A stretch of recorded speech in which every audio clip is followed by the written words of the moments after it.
এক ছিল সবুজ শ্যামল এক জঙ্গল। জঙ্গলের পাশ দিয়ে বয়ে যেত এক গভীর নদী। সেই জঙ্গলে থাকতো এক খুব চালাক শিয়াল। সবাই তাকে বলতো বুদ্ধিমান শিয়াল। আর নদীতে থাকতো এক বড় সড়ো কুমির। সে ছিল শক্তিশালী, কিন্তু একটু বোকা শোকা। একদিন দুপুরবেলা শিয়াল খুব ক্ষুধার্ত হয়ে পড়ল। সে ভাবল, কিছুদিন থেকে গ্রামের দিকে যেতে পারছি না। কোনো হাঁস মুরগিও অনেকদিন খাওয়া হয়নি। আজ কিছু সুস্বাদু খাবার না পেলে তো চলবে না, কারণ খিদেই যে আমার নাড়ি ভুড়ি জড়িয়ে যাচ্ছে একেবারে। হাঁটতে হাঁটতে সে নদীর ধারে এসে দেখল নদীর ওপারে এক আম বাগান। গাছে গাছে পাকা হলুদ আম ঝুলছে। শিয়ালের জিভে জল এসে গেল। আহা, যদি কোনোভাবে নদীটা পার হতে পারতাম। ঠিক তখনই নদীর ভেতর থেকে কুমির মাথা তুলে বলল, কি শিয়াল ভাই, এত ভাবছো কেন? ওহে কুমির দাদা, আমি ভাবছিলাম তোমার জন্য একটা বড় সুখবর আছে।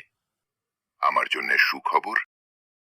হ্যাঁ দাদা, জঙ্গলের রাজা সিংহ ঠিক করেছে এই নদীর সব কুমিরদের নিয়ে একটা বড় ভোজ হবে। সেখানে তোমাদের গুনে গুনে মাংস দেয়া হবে। সত্যি?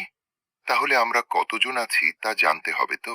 তুমি তোমার সব বন্ধুদের ডাকো, সবাই নদীর ওপর এক সারিতে দাঁড়াও। আমি গুনে নেব, তারপর রাজাকে জানাবো। কুমির খুব খুশি হয়ে নদীর সব কুমিরকে ডাকলো।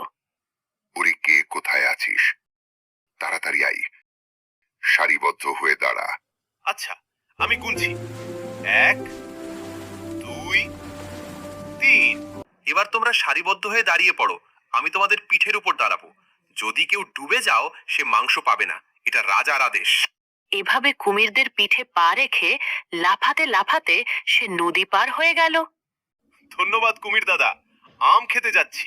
এই শিয়াল, তুমি আমাদের বোকা বানালে। বুদ্ধি যার, জয় তার। এই বলে শিয়াল মনের সুখে আম খেতে লাগলো।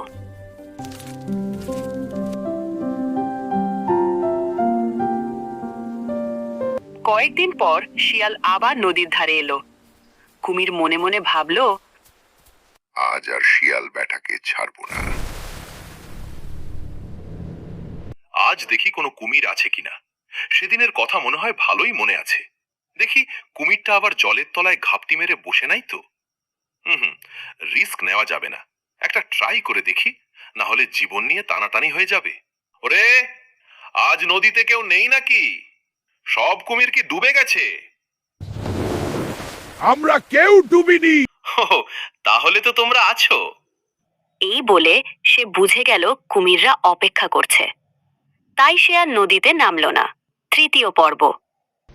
শিয়ালকে ধরা দরকার। ও আমাকে 2 বার ঠকালো, আজ শুধু একবার পায়, তাহলে মজা দেখাবো। শিয়াল দূর থেকে দেখে বলল, ও, কুমিরটা কি মারা গেছে? আহা, কুমির দাদা কি করে মরলে গো? আমি তো শুনেছি কেউ মারা গেলে নাকি দাঁত করে কিটমিট, চোখ করে পিটপিট, লেজ নড়ে ছটপট, কথা বলে ঝটপট। এ বেটা মরেনি, মরার ভান করছে। যদি সত্যি মারা যেত, তাহলে অন্তত লেজটা নড়তো। তাই তো, আমি তো লেজ নড়াইনি।